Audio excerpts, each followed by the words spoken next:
Finalmente va a tomar la palabra Iñaki Regueiro de Giacomi, abogado de la Universidad de Buenos Aires, magíster en leyes por la Universidad de Syracuse, candidato a la maestría de Derecho Internacional de los Derechos Humanos de la Universidad de Buenos Aires, integrante del área de género de la Asesoría General Tutelar de nuestro Poder Judicial de la Ciudad de Buenos Aires. Bueno, muchas gracias. Buenas tardes a todas y a todos. Ante todo, agradecer a las doctoras Alicia Ruiz y Pablo Viturro por la invitación. Un honor integrar el panel y la jornada con estas figuras que me precedieron y que vendrán después. Antes de empezar, quería hacer solo una nota al pie en relación con la última conferencia que me pareció muy interesante. Pensaba en cuántas cuestiones en común tenía con el trabajo de Silvia Coriat, que es otra arquitecta, pero que ve la perspectiva de discapacidad en los espacios y en las ciudades, ¿no? Tanto en edificios como en espacios urbanos, y escribió un libro que se llama Lo urbano y lo humano, que apuntaba prácticamente a la misma, digamos, es argentina y es activista también en la temática. Y pensaba que qué maravilloso podría ser la conjunción, ¿no?, de las perspectivas y hacer una ciudad, un espacio, un edificio, un entorno que contemple todas las diversidades, y eso es un poco a lo que trataré de apuntar en mi presentación, que aborda los dos temas que trabajo, básicamente discapacidad y diversidad sexual, que tengo la suerte de poder trabajarlos en mi lugar de trabajo, y por suerte veo caras conocidas de ahí, en la Asesoría General Tutelar. Traté de seguir muy al pie de la letra el título del panel, y me encontré traté de encontrar desigualdades y oportunidades en las notas que pude sacar en común en los casos que llevamos. Y la verdad es que encontré que casi todas las desigualdades eran globales, o sea, las situaciones a las que voy a enumerar por desigualdades son comunes a muchos países en el mundo. Eso indica, me parece, que es un desafío de muchas sociedades las que enfrentamos. Y la verdad es que las oportunidades que encontraba también eran, por el contrario, eran locales, eran propias de nuestras leyes, nuestros procesos, nuestros movimientos sociales. Entonces, a diferencia de lo que suelo hacer, que suelo ser muy,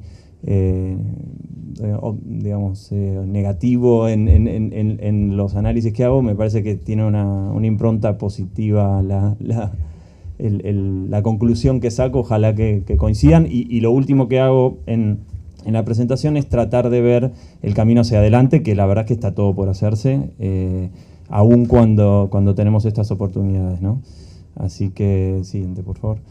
Bueno, primero querría presentar el organismo que integro, la Asesoría General Tutelar. Está a cargo la doctora Yael Bendel, que creó por resolución de fines de 2014 el área de género. Es parte del Ministerio Público Tutelar y es parte también del Poder Judicial de la ciudad. Como saben, tenemos dos fueros, el contencioso administrativo y tributario, el penal contravencional y de faltas. Estamos también en el proceso de la transferencia de la justicia, y eso es, como lo identificaré más adelante, una oportunidad para crear concursos, tribunales, espacios, lo más inclusivos posible. Eso es una oportunidad y un desafío. Y ahí están las normas que nos rigen, y la competencia que tenemos es en materia de infancia y de salud mental. Siguiente, por favor. El área de género que integro, y ahí está también Gabriela Piazza, una abogada colega que integra también el área. Se propone una interseccionalidad interesante y bastante poco común, que es infancia, salud mental y derechos LGBTI, lesbianas, gays, bisexuales, trans, intersex. Por ende, nuestros públicos, digamos, con los que tratamos, compartimos, son niños y adolescentes LGBTI, y y también familias lideradas por personas LGBTI, ¿no? Y los ámbitos donde más digamos, los casos han circulado fueron la salud, la educación, la justicia y el sistema de protección de infancia de nuestra ciudad. Una nota también, la asesoría tiene un equipo de abogados del niño que han participado en casos donde esa figura es necesaria para cuestiones registrales por identidad de género, así que sepan también, y esto es un chivo para los momentos en los que haga falta la intervención de la asesoría, tanto en la materia de género como la que voy a explicar ahora de salud mental, pueden recurrir. Nosotros tratamos de ser una oficina a puertas abiertas a la comunidad y trabajamos siempre con gente, a domicilio. Hay una impronta muy interesante y creo que en comparación con otros organismos es bastante única, así que es un gusto eso. Y el área te estoy haciendo una propaganda impresionante. Después van a venir y se van a decepcionar. No, mentira. Y después el área de salud mental y derechos humanos, que está coordinada por acá la doctora Daniela Audicio, que está presente. Hay gente que tiene el placer de tenerla a Daniela como abogada, y lo digo en serio, es una profesional destacable, muy responsable y humana. Nada, la admiro mucho. Es a lo que apunta es a intervenir. Tenemos ciertas competencias que son más establecidas por normas, que son relacionadas con internaciones de niños, niñas y adolescentes por motivos de salud mental y adicciones.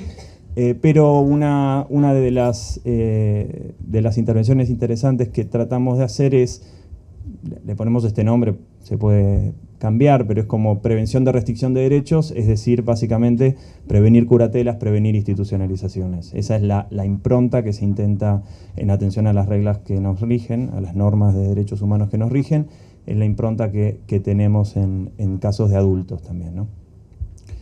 Siguiente, por favor. Bueno, y empezamos con las desigualdades globales. La primera que detectaba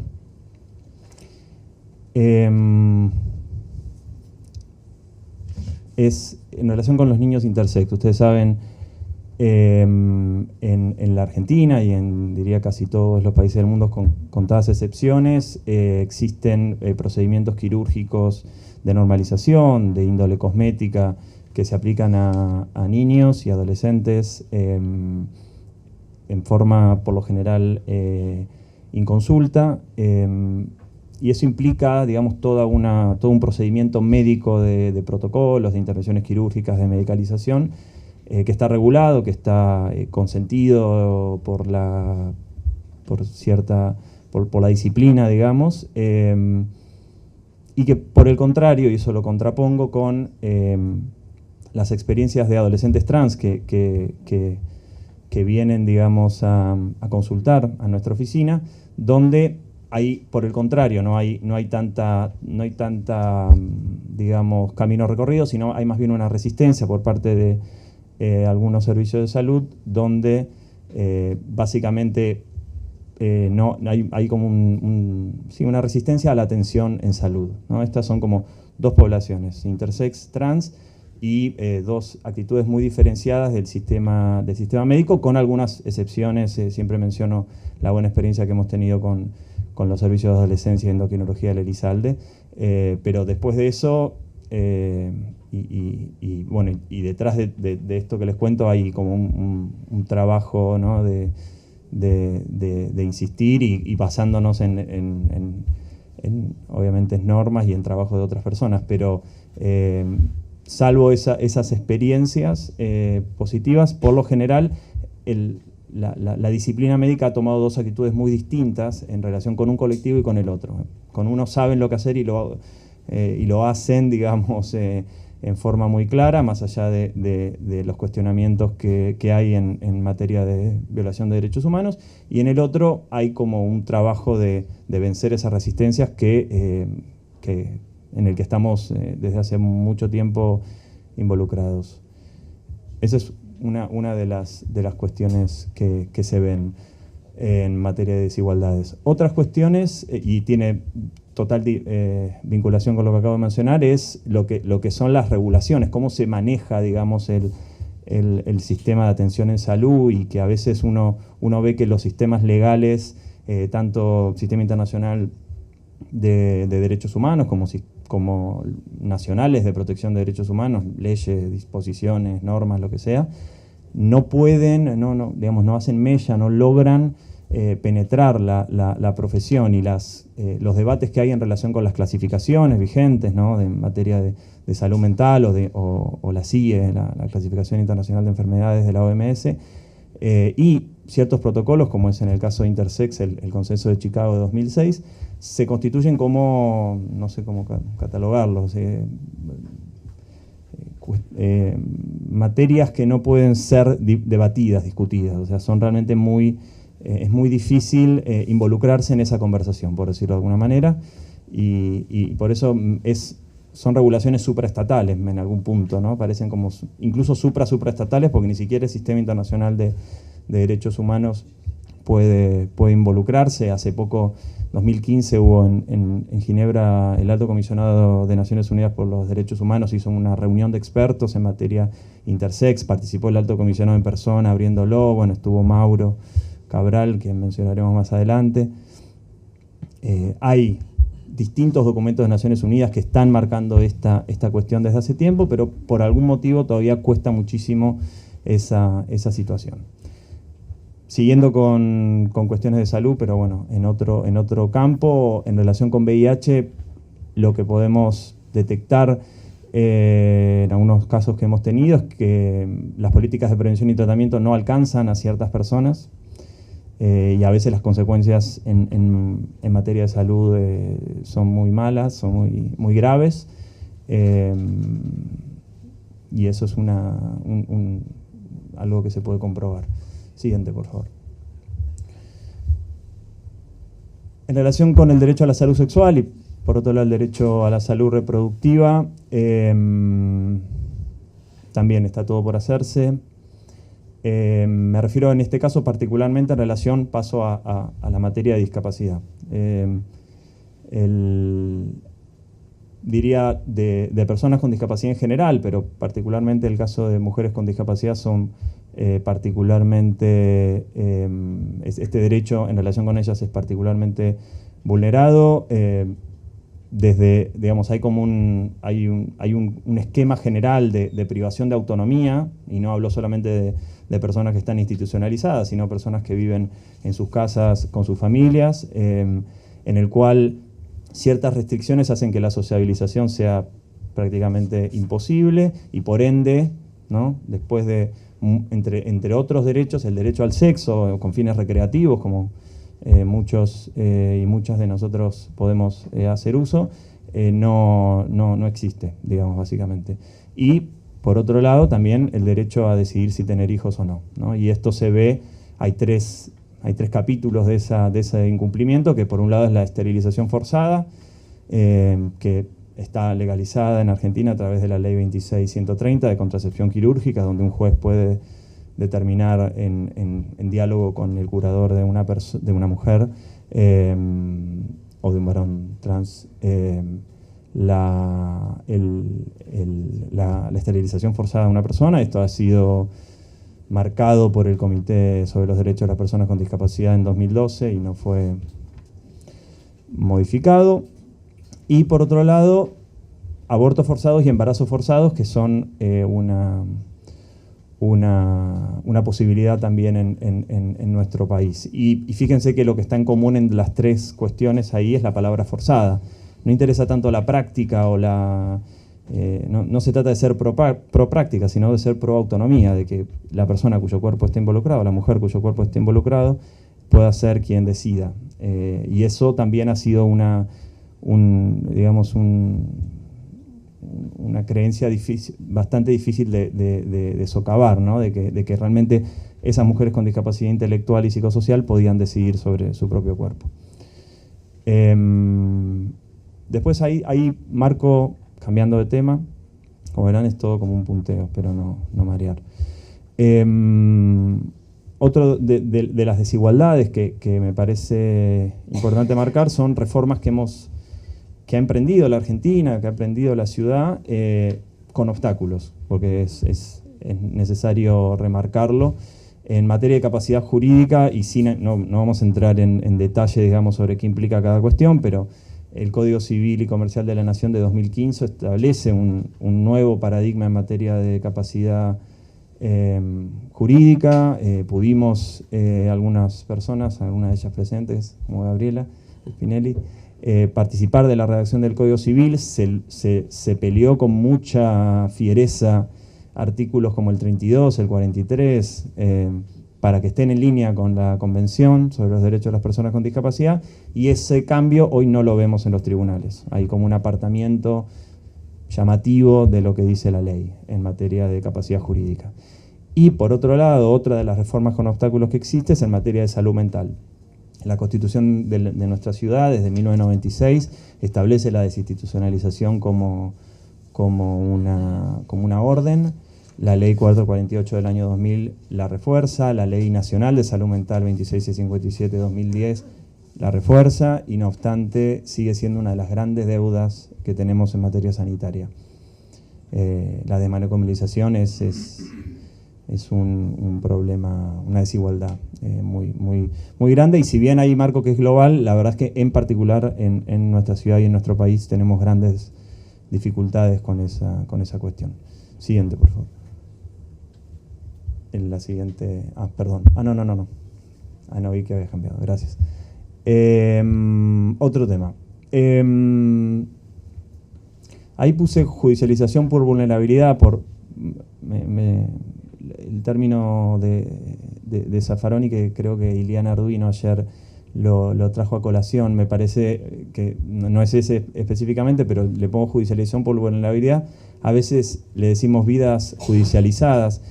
Las personas con discapacidad son en nuestro país sujetos privilegiados, entre comillas, de judicialización selectiva, ¿no? Muchas de los episodios de la vida de cualquiera de ustedes quizá tengan la suerte de poder transitarlos sin la intervención estatal, pero muchas personas con discapacidad, por el contrario, tienen que tener la mediación estatal.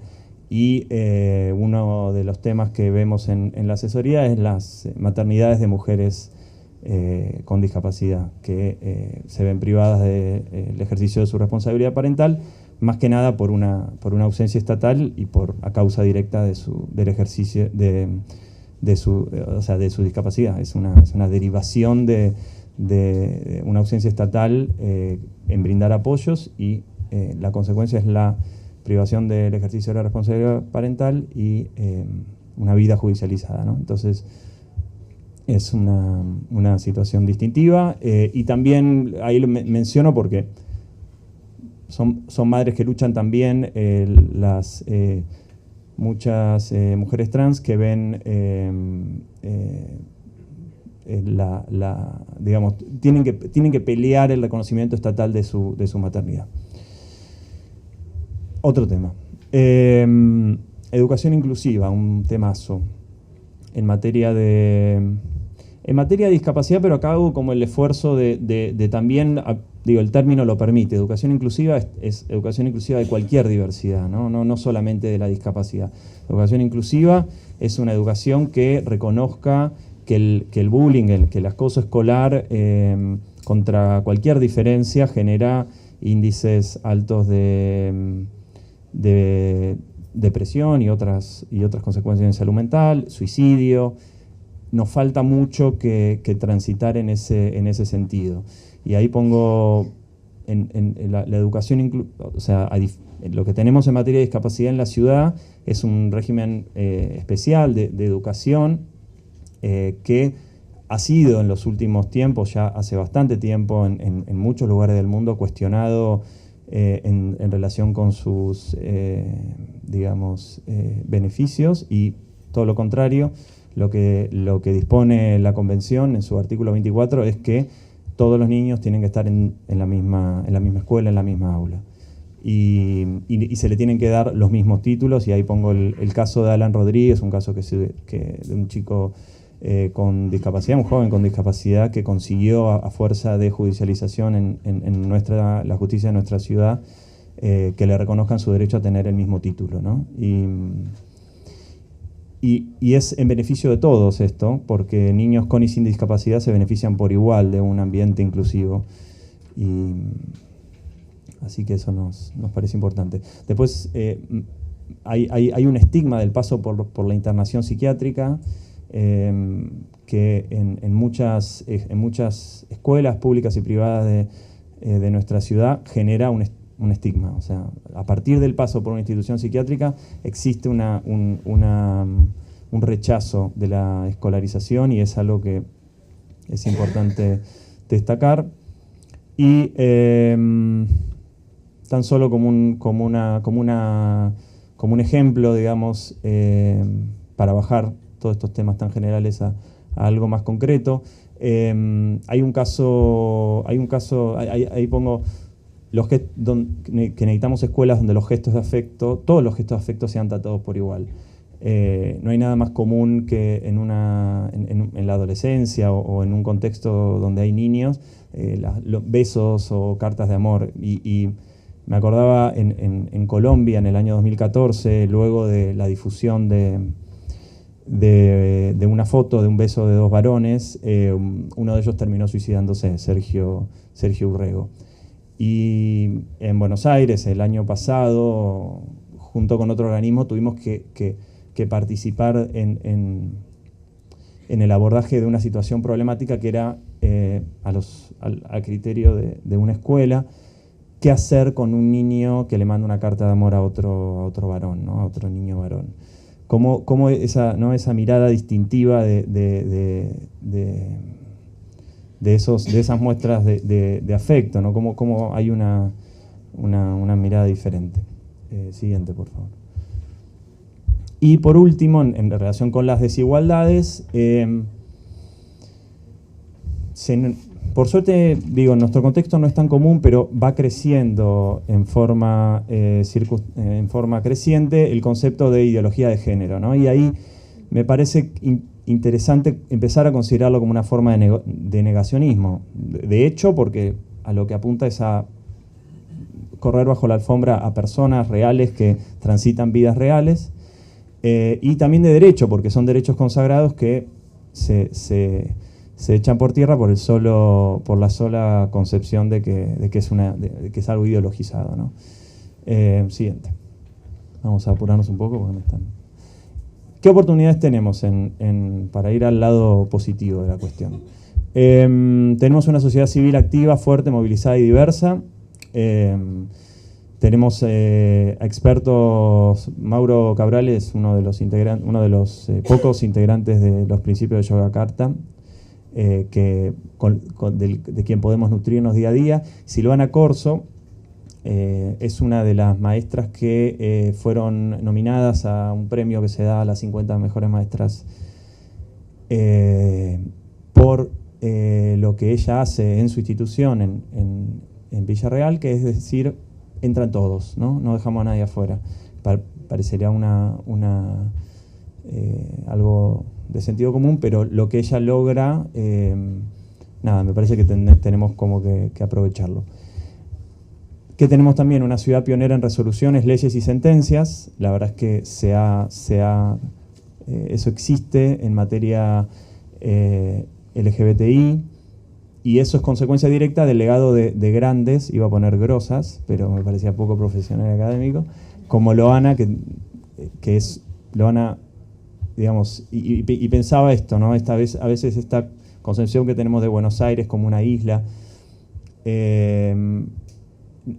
Buenos Aires se nutre de migrantes internas como Loana Berkins, que tuvo que escapar de un contexto más opresivo, pero Buenos Aires no es excepcional, y eso creo que es importante marcarlo. Es un mito la excepcionalidad porteña, porque, y no voy a entrar en detalle, pero hay en provincia de Buenos Aires, tomo, no sé, Mar del Plata, y se me ocurrieron 3 cuestiones que surgieron en Mar del Plata, tanto en discapacidad como en diversidad sexual, que son de vanguardia y que el resto de las jurisdicciones nos fuimos nutriendo, ¿no? El caso de Tierra del Fuego hay que mencionarlo, fue una sentencia dictada por nuestra justicia en forma muy valiente, que hubo que llevarla al extremo del país para ejecutarla, ¿no? Y en la región hay experiencias interesantes. Entonces no es Buenos Aires una ciudad friendly, progresista sola, digamos. Es en un contexto y esta jornada creo que apunta también a poder enriquecernos mutuamente con otras jurisdicciones y con otros países. Siguiente, por favor. Decíamos también que tenemos que otra oportunidad local es una legislación nacional modelo a nivel internacional en materia LGBTI, pero también en materia de discapacidad. Tener en el Código Civil los apoyos como lo tenemos nosotros en Argentina es bastante único a nivel internacional. El artículo 26, bueno, ahí hay una resolución que hace una interpretación del artículo 26 a estas temáticas y ahí en la conferencia de apertura la doctora Ruiz se hablaba, ¿no?, del derecho al cuerpo y cómo esa resolución interpreta el derecho al cuidado del propio cuerpo de manera en la misma línea de la ley de identidad de género. La ley de identidad de género fue la primera a nivel internacional que despatologiza la misma y me pareció muy interesante lo que dijo Diana el otro día de la autoridad epistémica, ¿no?, de las propias personas sobre sus propias identidades, y ahí copió una frase de TGEU, que es una organización trans europea, que dice: ¿quién es el mejor experto sobre su propia identidad de género que la misma persona, ¿no? Y eso quizá debería estar escrito en los escritorios de tantas personas que día a día intentan, ¿no?, patologizar o profesionalizar la expresión de la identidad de género de otros. Sigamos para llegar con los tiempos. La ley de matrimonio igualitario tuvo como consecuencia, o sea, no fue solamente la ley de matrimonio igualitario, sino que se derivaron luchas de esa ley que tuvieron como escenario la ciudad, la resolución 3812 de la Subsecretaría de Justicia, que Florencia Gemetro estaba por acá, fue una de las grandes luchadoras de esa norma, y en la asesoría pudimos apoyar también, fue la que dio lugar a consolidar la comaternidad y la copaternidad, y bueno, y últimamente también hay avances en materia de multiparentalidad. Y creo que querría hablar también de la red de referentes institucionales y organismos. Acá está Diana Mafía, titular del Observatorio de Género. Contar dentro del Poder Judicial con el Observatorio de Género es clave, fue importante y es importante, y creo que tiene que jugar un rol clave en una justicia que realmente sea inclusiva. Es un lujo y hay que aprovecharlo. Y después, bueno, tenemos otros organismos, el área de derechos humanos me dicen 0 minutos, del gobierno de la ciudad también ha sido muy, se genera como una red de apoyo entre los organismos que trabajamos la temática y que estamos hablando el mismo idioma, y eso es muy importante. Siguiente. Bueno, campaña. Está el camino hacia adelante, pero no, ya tengo 0 minutos, así que no lo damos por agregado a las actas y